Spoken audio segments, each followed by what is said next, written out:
Hi!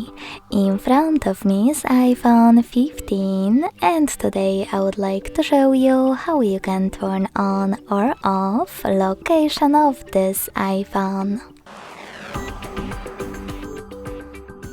First of all, go into Devices Settings.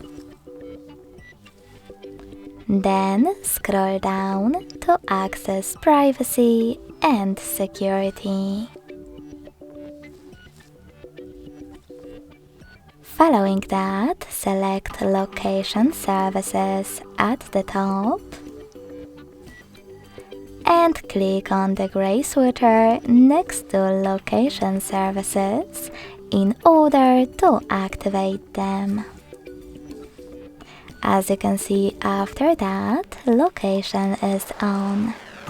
If you wish to switch it off, click on the same now green sweater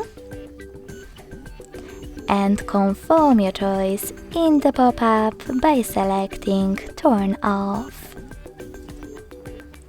Thanks so much for watching. If you enjoyed this video, don't forget to leave a like, comment and subscribe.